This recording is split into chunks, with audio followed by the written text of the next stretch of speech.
travelers learned to stay away from certain parts of Arkansas's Ozark Mountains, where roads disappear into thick forests that are hard to get through. The people who just disappeared did not go away because of tales or superstitions, but because of something more real.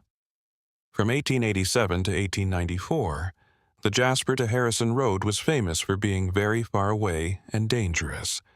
Few people understood the danger wasn't in the wild, but from something much more planned, like a family living alone in a small house surrounded by trees and someone coming up behind them. It was as honest as it was mean. For 7 years, a woman who was giving birth, a guy who was pleading for help and almost perfect performance, and the promise of eternal thanks drew lonely travelers to that house. But a birth was not what was waiting outside that door. It was a graveyard.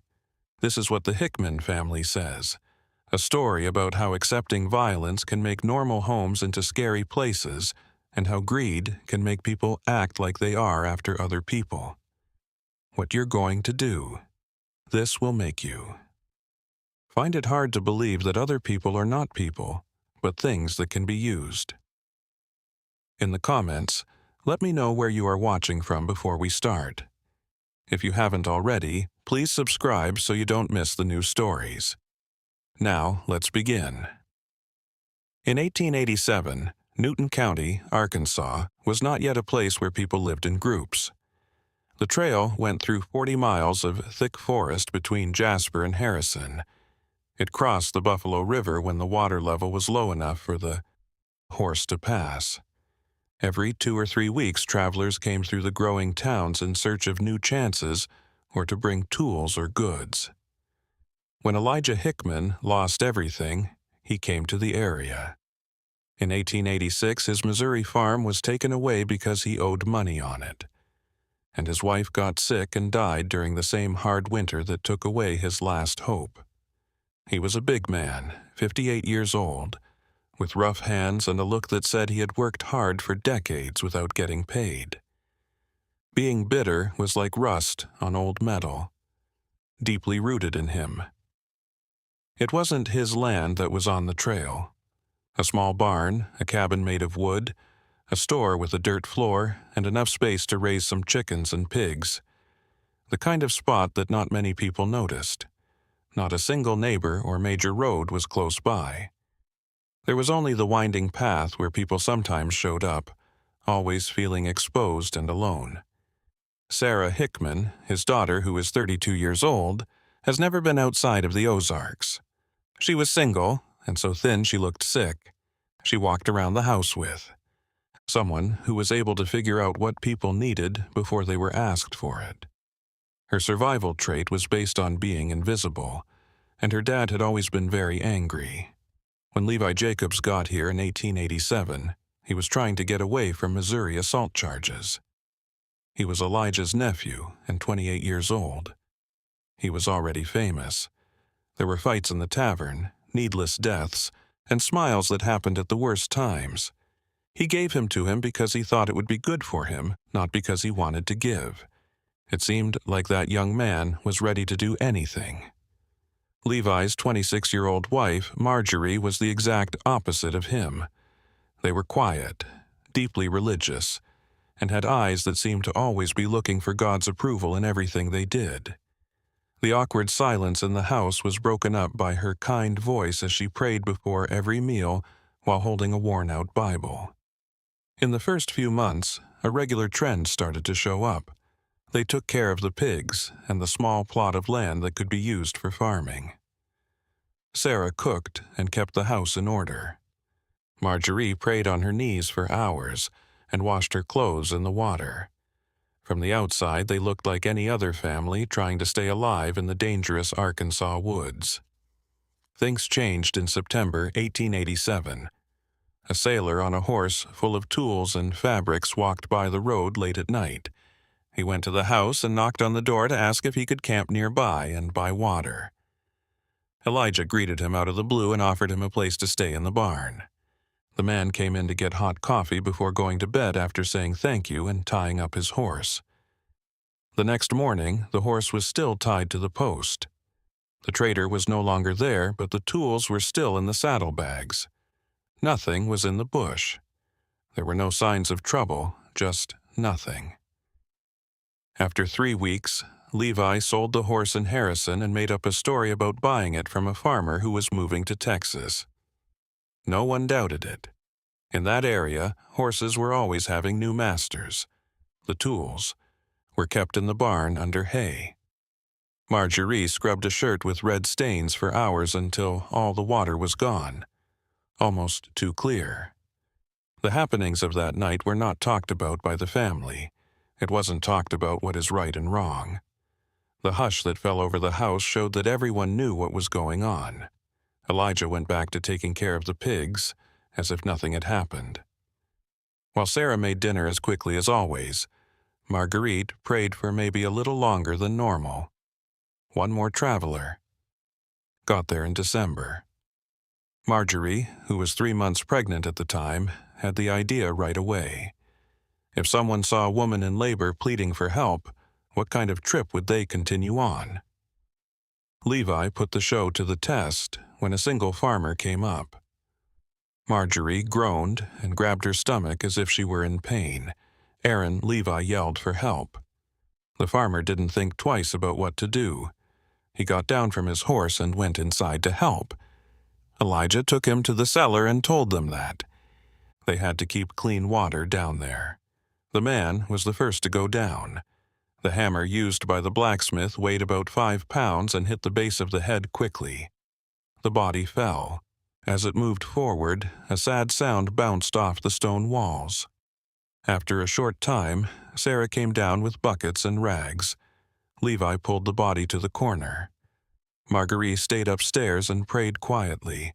The sounds of her words mixed with the quiet sounds of labor. He came up, washed his hands in a basin, and ate dinner like every night. As soon as everything was clean enough, a pattern began to appear. There wasn't a rush. The victims were chosen on purpose by the family. Men going alone, preferably with valuables out in the open, good weapons, well-fed horses, and big bags that could be tools or cash. Levi looked out the window as someone walked by to decide if the risk was worth it. The show was better because Marjorie was pregnant. She looked like she was in pain, but there was. It's not a lie that her stomach is getting bigger. When travelers saw a real pregnant woman in danger, their feelings to protect her overcame any doubts. The lure worked great. People began to use the pigs for more than just food. Elijah saw that the animals ate almost everything: skin, bones, and leather. There was trash and food scraps mixed in with the black, soft ground where they ate, which was always being stirred up. It was the perfect place to bury what was left. Sarah took on the more difficult tasks. She put the things that will be sold in order, moved them, and cut things with a farm saw as needed. Her face didn't change. It looked like she was doing normal things around the house, like washing dishes, folding clothes, and taking out the trash. In the seconds after the hit, when the victims were still awake, Levi showed an unsettling level of intensity. Elijah always said no to his repeated ideas that they make it happen more often. People would notice if there were too many disappearances. The accidents on the road may cause 1 or 2 each year. In 1888, Marge Gary had a baby. In the house where Martin Jacobs was born, men had died months before. Marjorie made it through the hard birth. The child cried out loud for the first time. There was a sound in the house for months that wasn't careful walking or a deep silence. There was a break of almost a year after the birth. Because Marjorie was too weak to be in the shows, Levi had to think of new ways to get people to come to the area. He sometimes claimed to have problems with his horse.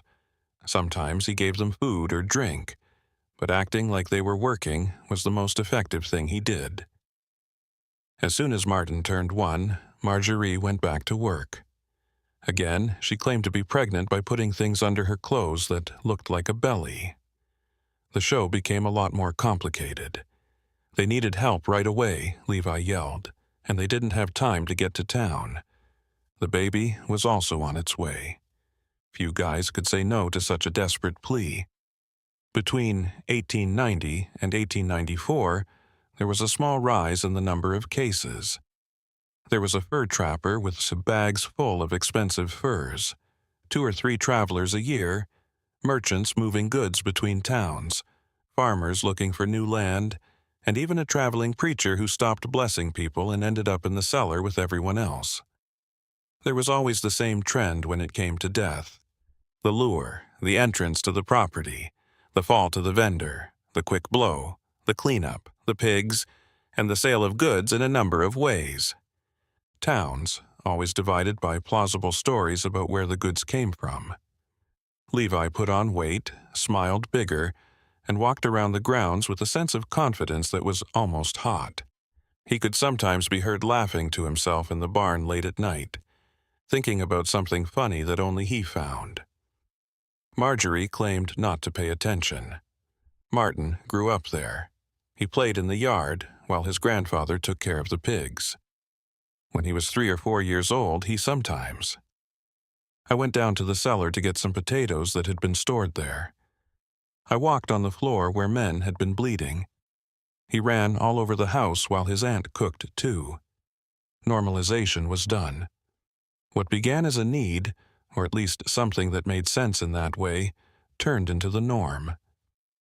The act of killing tourists was as common as fixing fences or growing plants. It was hard work. It was a matter of living or dying. What their family did was to blame. There was a lot that Jacob Moss knew about everything, but he didn't get involved. Problems of other people. The owner of a small farm near Jasper. Because of their brand marks, he knew almost every horse in the area. Because it was his job, Moss had spent decades learning the unique symbols that were burned into the hides of each farm's animals. Something that was noticed in August 1894 would change everything. Moss saw Levi Jacobs tying up a horse in front of the general store while he was in town getting groceries. The animal was very interesting. A chestnut hair that is well taken care of, strong muscles, and a leather saddle that has been worked. The brand mark, though, really caught his eye. He knew what the symbol looked like, a horseshoe with a H twisted around it. It was Hartwick Farm, which is based in Missouri. Samuel Hartwick was a famous trader who often went back and forth between Missouri and Arkansas. Moss had done business with him twice in the past few years. Hartwick was proud of that horse too much to sell it, so he always brought it with him. Also, Hardwick should have gone through Jasper on his way from Harrison that same year in April of that year. He never did show up, though. With silver bits, Levi went into the store and bought powder and tobacco. He was acting like himself. There's no stress or hurry.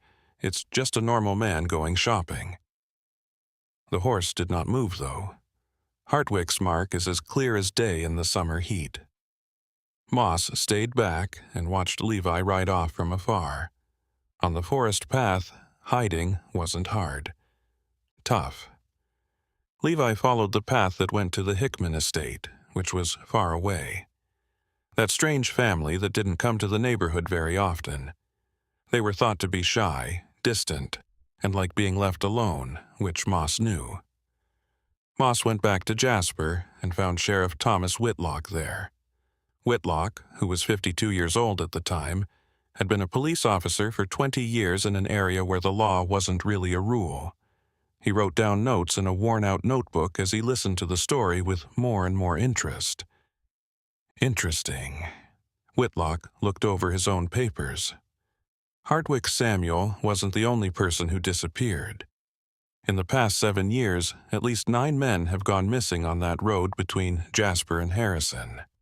Some were strangers who didn't have family to tell about their disappearance. Some were locals who went missing after being attacked by animals, drowning in buffalo, or getting lost in the mountains. On the other hand, 9 guys in 7 years was too many. There was a pattern, show. All of them were by themselves. All of them disappeared within 15 miles of the valuable things they were taking.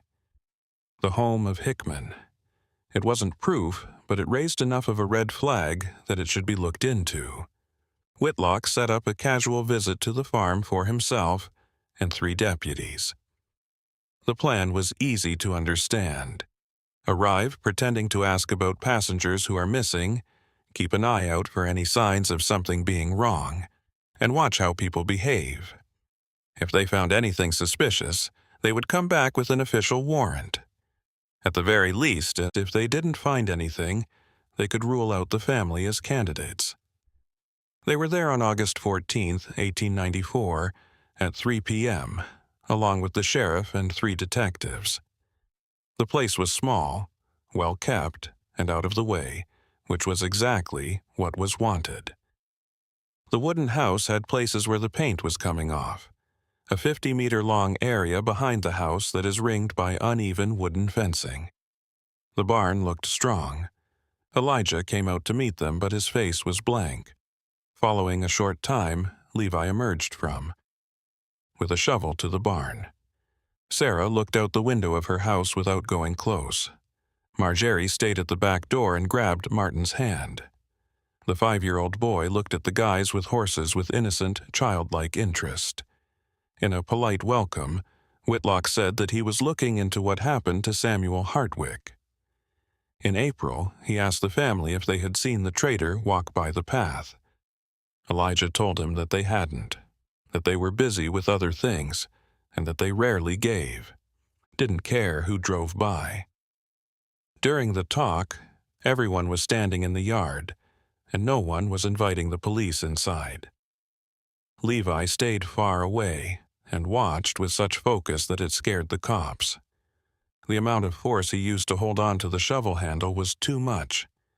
Marjorie said prayers in a low voice that was hard to hear. A deputy pointed to the horse that was tied down by the stable.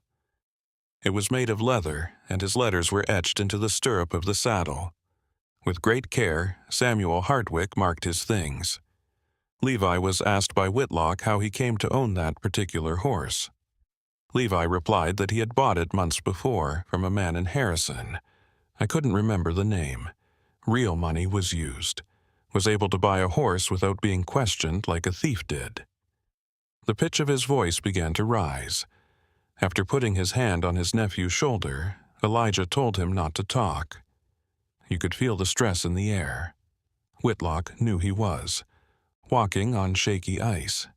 He couldn't make an accusation without solid proof, but he also couldn't ignore too many similarities. That was why he asked if he could look around. He wanted to make sure that Hartwick hadn't been sick or hurt when he had been through the land. Elijah, politely but firmly, turned him down. There was no order. Law did not allow for a search to happen. They would not put up with privacy invasions without a good reason because they are law-abiding people. Whitlock was sure that. Response. Just as he was about to leave and come back with an official warrant, something happened that would change everything. The pigs in the pen started digging all over the place in one corner of the food area. The animal focused very hard on that spot, turning the wet, black ground into a wall of dust. When the other pigs joined in, there was a little noise with grunts and dirt flying around. Then something white popped up from the ground. So they could see better, one of the deputies climbed up to the wall. He first thought it was true, to be a root or rock, but the form became clear after the pig took off some of the thing. It was a jawbone from a person, and the teeth were still attached to the bone. The white bone structure could be seen clearly, but the wet dirt stuck to the surfaces. After that, there was nothing but silence. Even the pig stopped for a while when it felt the change in the air. Marge Gary dropped Martin's hand and prayed out loud, but her words were jumbled and hard to understand. Levi put down the shovel. It made Elijah's face go. He was totally white, but he didn't move.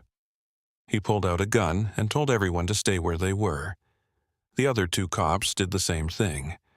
Levi was already moving, running for the barn where his own gun was kept. but he was being careful and making a half circle. They were told to stop by a deputy. Levi didn't care about it. It felt like the shooting went on forever, even though it was over in less than a minute. Levi fired one shot at the youngest officer, hitting him in the shoulder after he was able to pull his gun. The man fell and screamed. When the other two officers opened fire, Levi was already running into the woods as the barn served as cover. Elijah tried to get away by going the other way, but Whitlock shot him in the leg. The big man fell heavily and started to scream in pain while holding his leg, where blood was starting to stain his jeans. A policeman stopped Sarah as she tried to run to the house, which made her fall to the ground and lock her arms. Marjorie fell down fully. She began to throw up and, preaching Bible verses while jumbled statements are mixed in.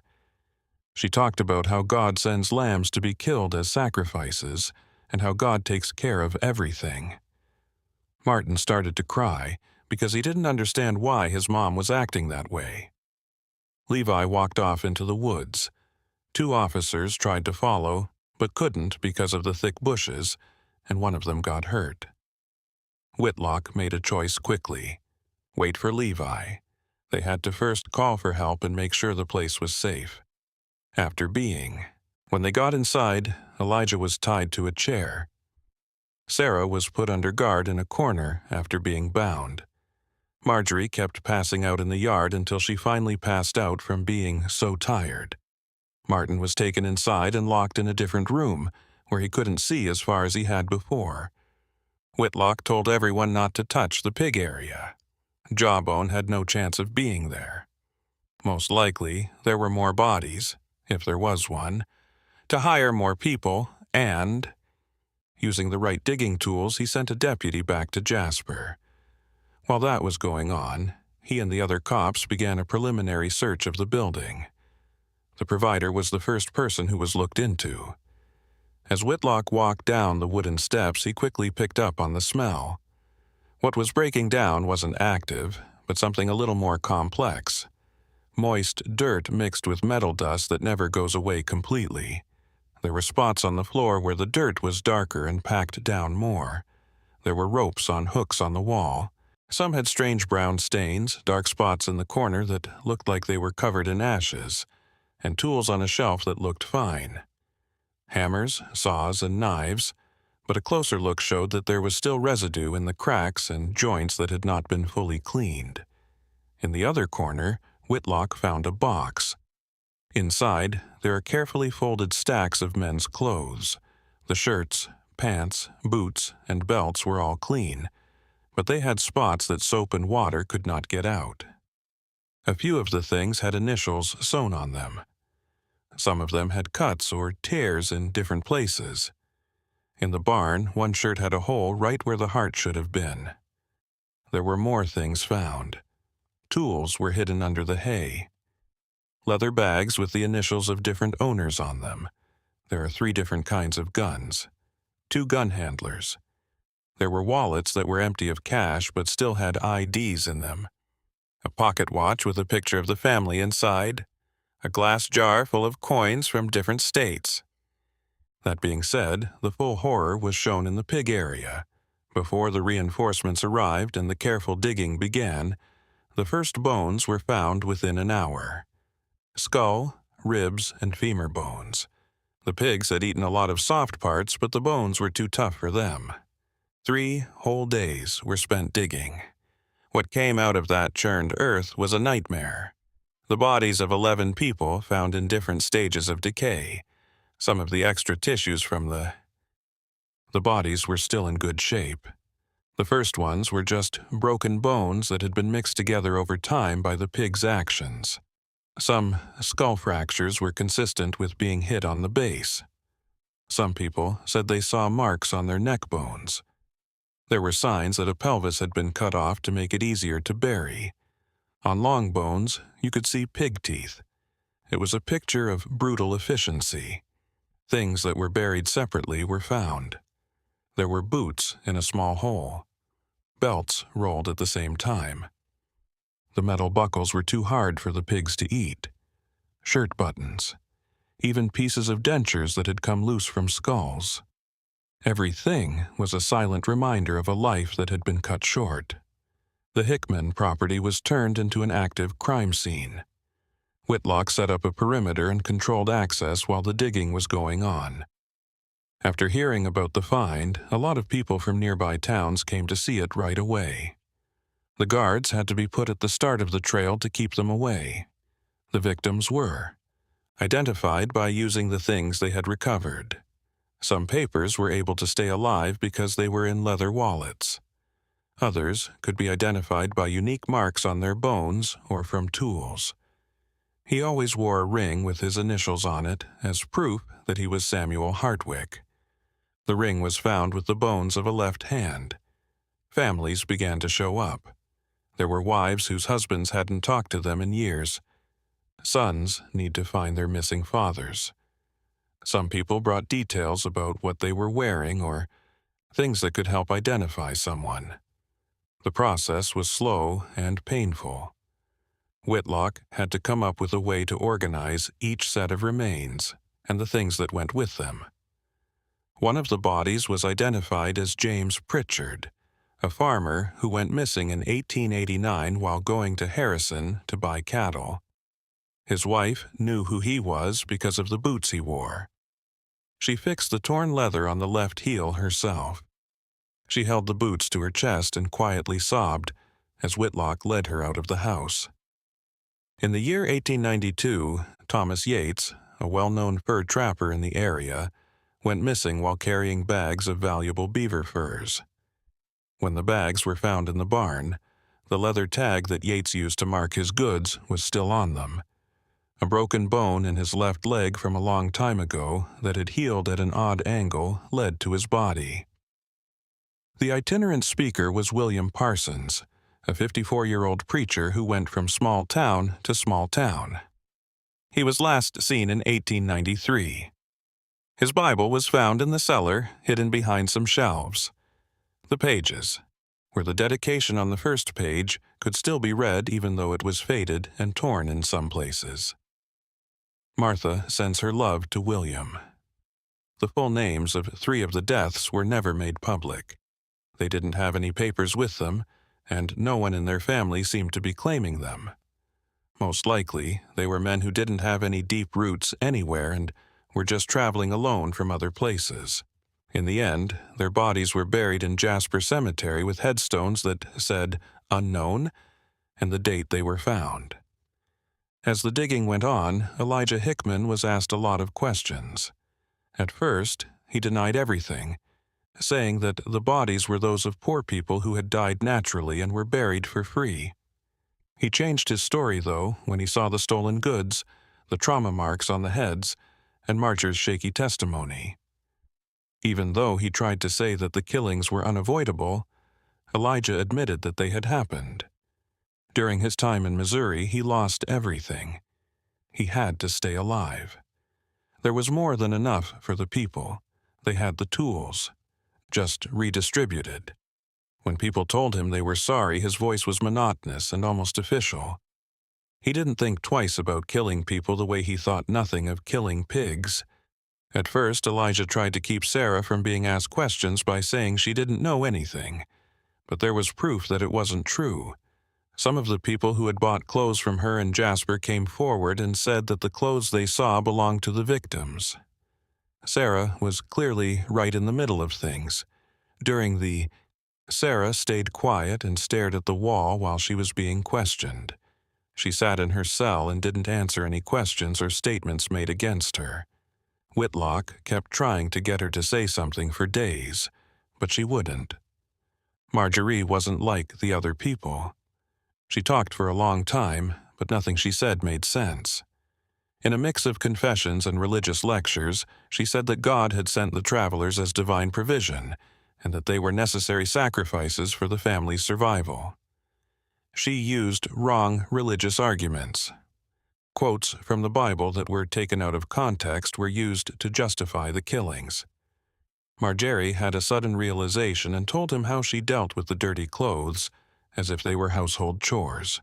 Start with cold water to keep the blood from setting.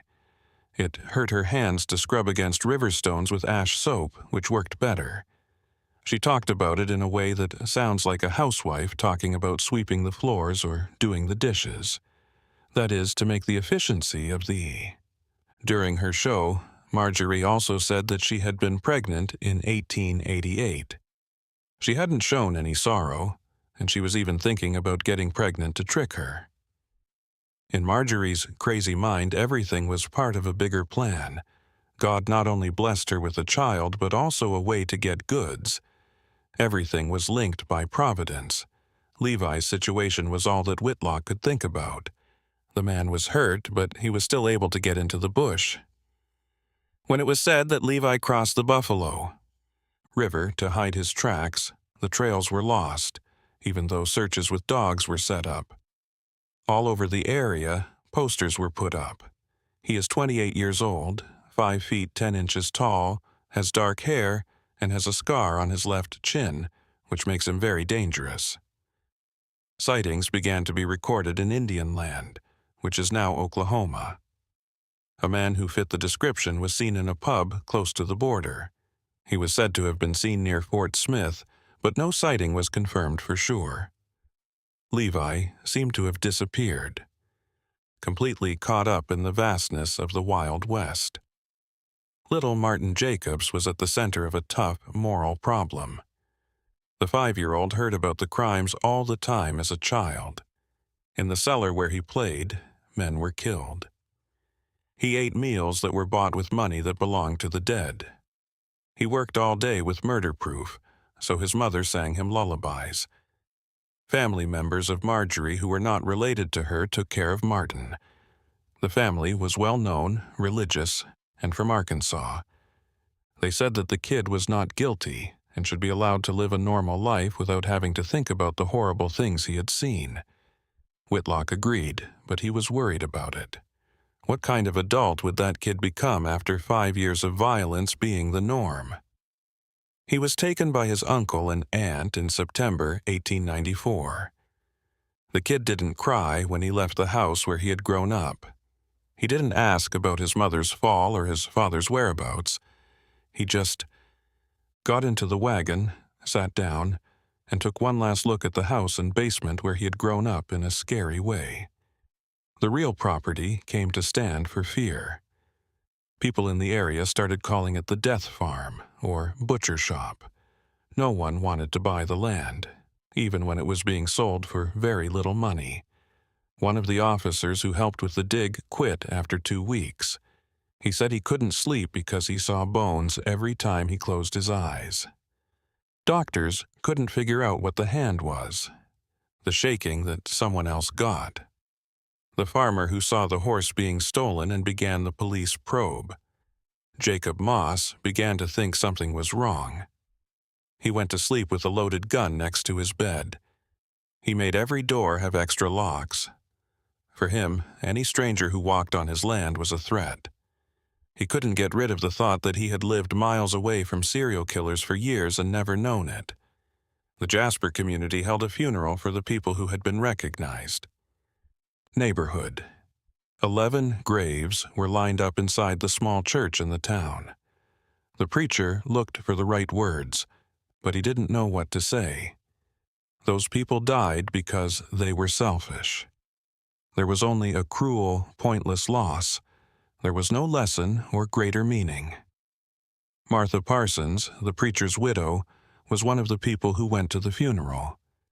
It had been more than a year since her husband came back, and she was 51 years old. She stood in front of his body for hours after everyone else had left, knowing what would happen to him. She said in a low voice that she could finally bury him properly now. She finally got up and held the dirty Bible that she had found in the cellar. Whitlock finished his investigation in October 1894. He released a 78-page study that talked about the whole case. The document had the accused's statements, the names of the victims, descriptions of the methods used, and a full list of the things that were found. The court case was set for December. The lawyer was getting ready for what he, called it the worst and clearest case he had ever seen. There was no question that they were guilty. There was only one thing left to decide: death or jail. Hey, is the story interesting enough for you not to want to miss the next part? Sign up for the channel. The trial for the Hickman family began on December 5, 1894, in the county building for Newton County. In December, it was very cold, but the room was full of people. Some stood in the back, and others looked through. Opened the windows. The 62-year-old judge, who was known for giving harsh punishments, watched the meetings with a serious face that never changed. Elijah Hickman was the first person to try. He was having trouble walking when he got to court because his leg wound wasn't fully healed yet. He looked like he had aged 10 years since he was caught at age 58. His hands were tied behind his back, and 2 guards were always around him.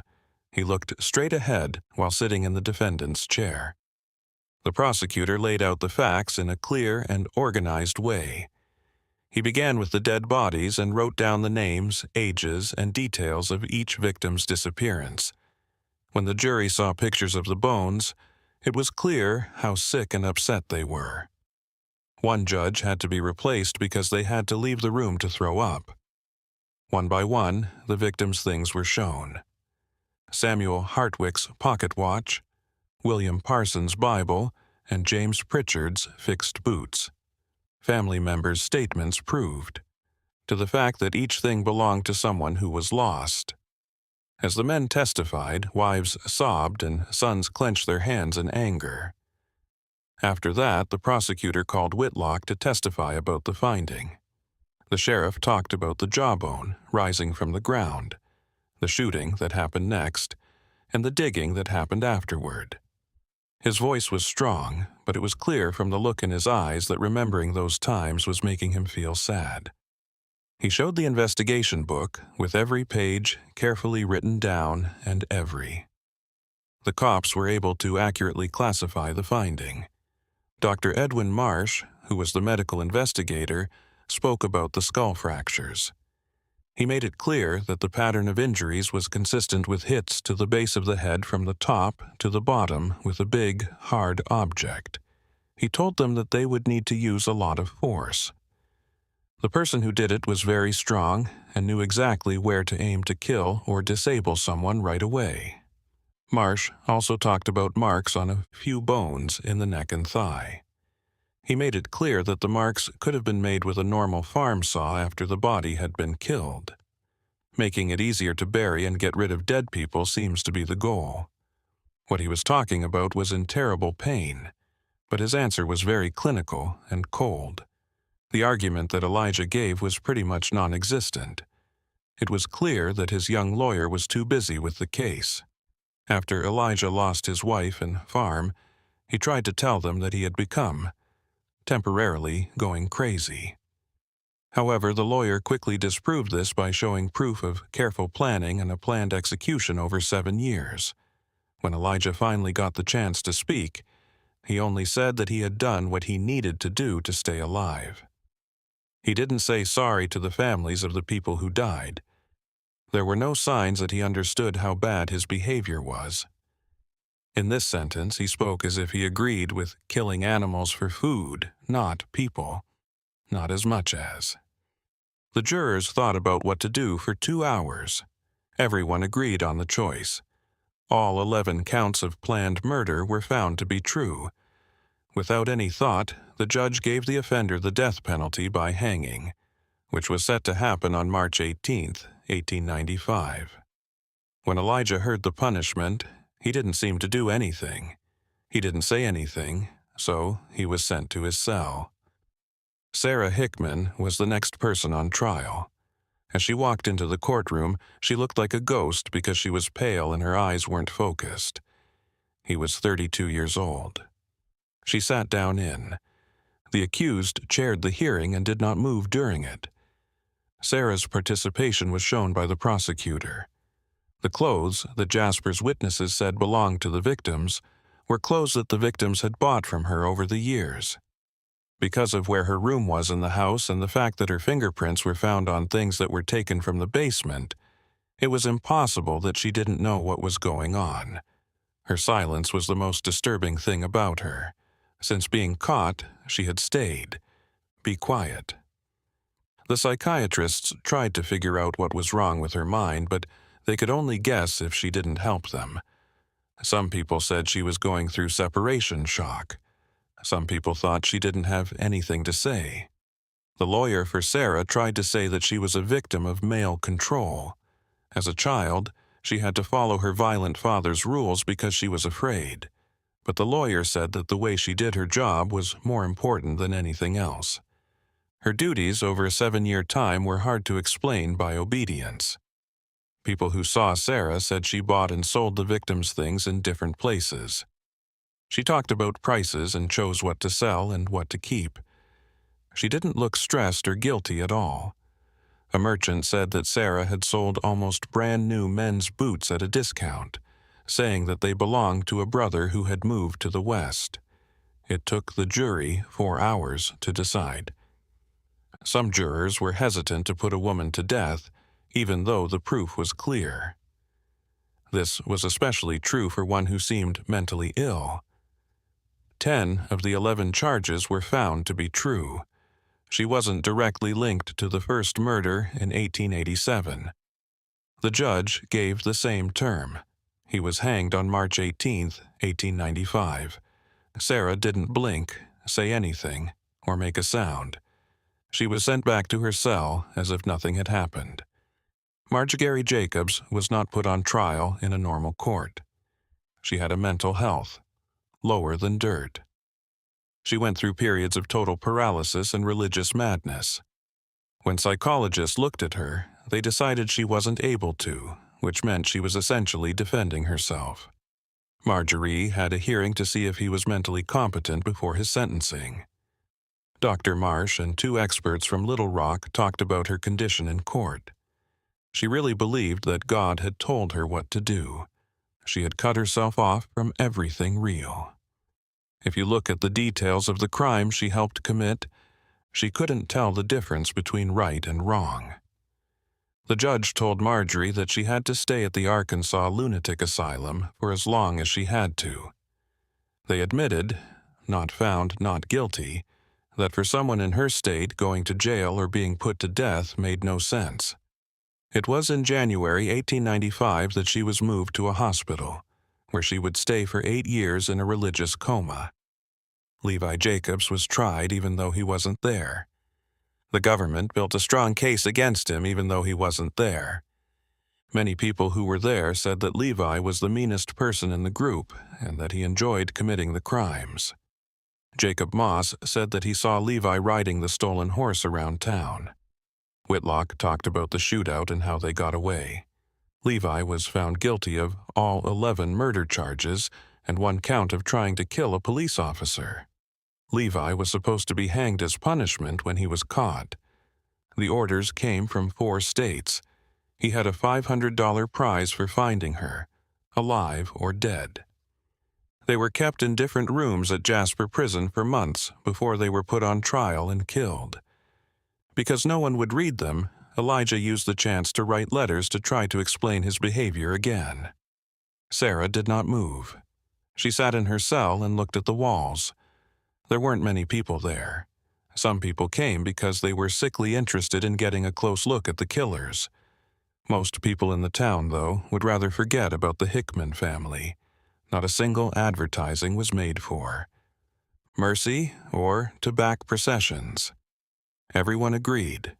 They should have been killed. Sarah finally spoke on March 17th, the day before she was supposed to be put to death. A guard heard her whispering something and told Sheriff Whitlock about it. When he got there, Sarah was sitting on the edge of the cot and looking at her hands. She only said 7 words. "I did the clothes. I had a job." After that, she stopped talking again. It was a statement from the last month. It was said what part she played in the death machine that had been running for 7 years, based on facts. No one asked for forgiveness or said they were innocent, and there was no drama. Sarah played down her role in 11 killings by saying it was just a household job. It was more disturbing in a way than any long admission. Elijah asked to talk to a minister the night before he died. For 2 hours, the man tried to get him to show that he truly felt sorry for what he did. On the other hand, Elijah stood his ground. He wasn't sorry about the deaths. He only felt bad about getting caught. The gallows were put up in the jail, the yard, on the morning of March 18, 1895, after the reverend, who was clearly upset, left the cell and said, "It was like talking to a man without a soul." More than 200 people showed up. Even though executions aren't usually open to the public on such a large scale, but the judge let them because the community needed closure. In the first row were people who were related to the victim. Elijah was the first person to be hanged in Tenwind in the morning. He turned down the hood and walked to the gallows by himself. He gave his final speech to the crowd. Man does what he has to in order to stay alive. That's what you would have done. They made the lever move. It broke his neck. Death came right away. Sarah was hung at 10:30. Someone had to carry her to the stage. She couldn't move her legs. No one fought back, so the hood was put over her head. She didn't say anything or make a sound. They made the lever move. Her tiny body shook for a few minutes before doctors said she was dead. Both of them were buried in nameless graves in a part of Jasper Cemetery that is not used for burial. There were no religious ceremonies or signs of sadness. Just like they did with the people they killed, they buried and covered their bodies. The balance was meant to be there. The Arkansas Lunatic Asylum was where Margaret Jacobs lived until she died there in 1903. She never got her mind back.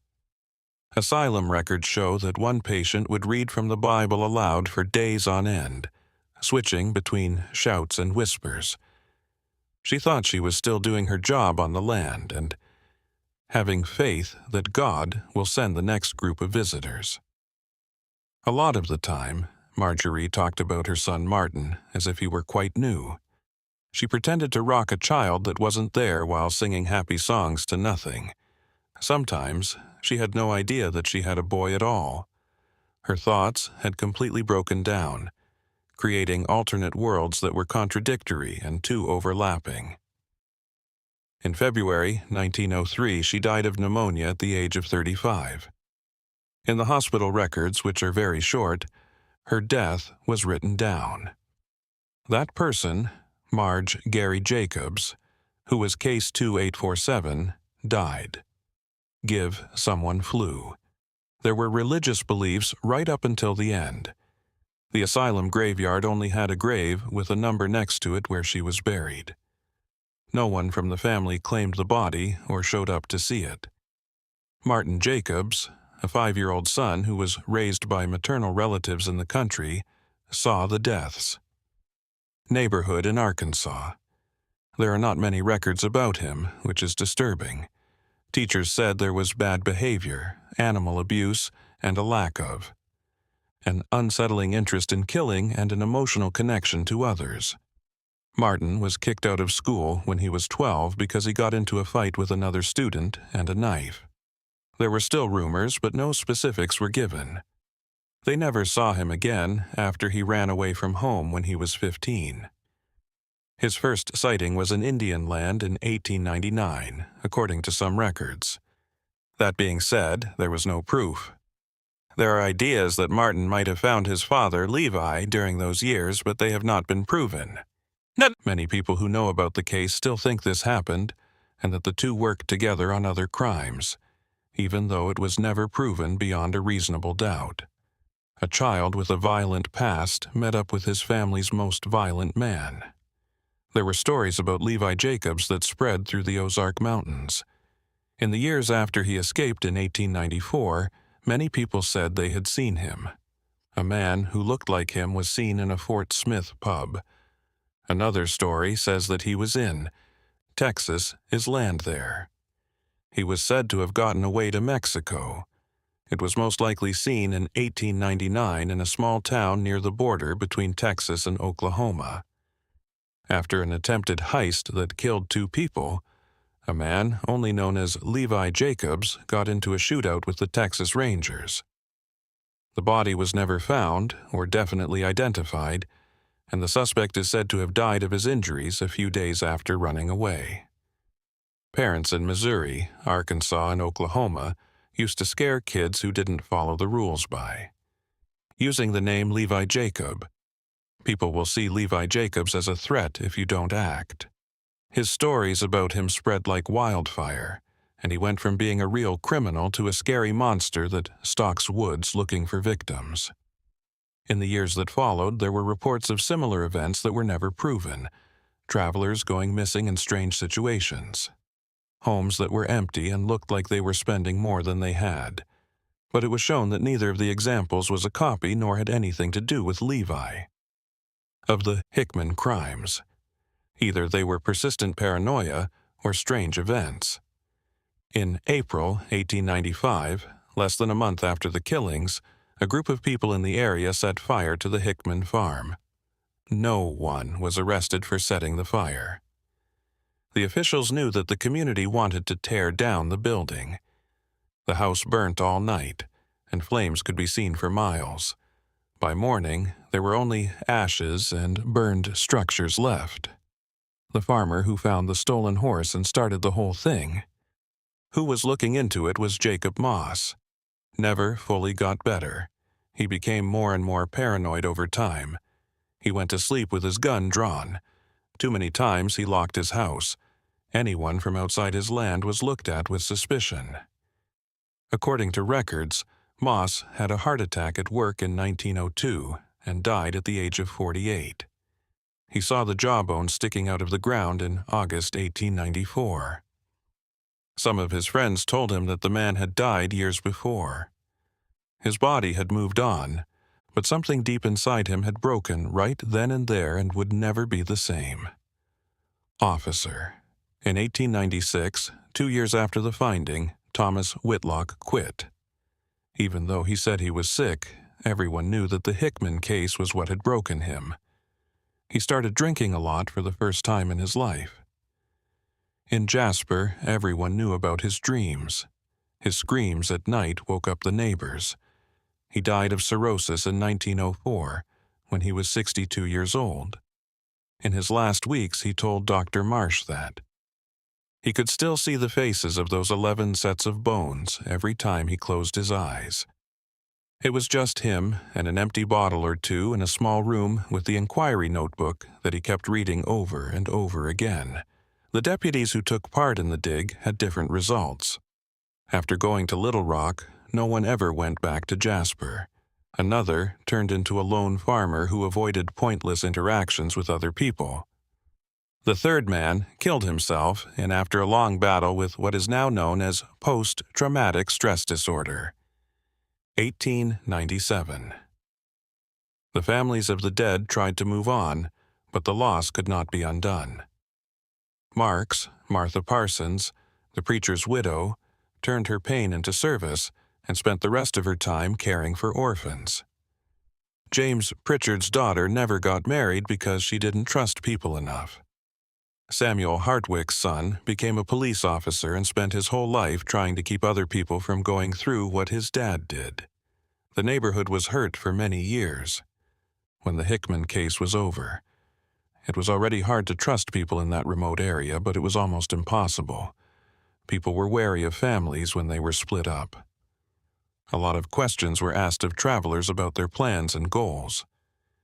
It became normal to be scared all the time. The last disturbing detail came to light when the burned property was being cleaned up.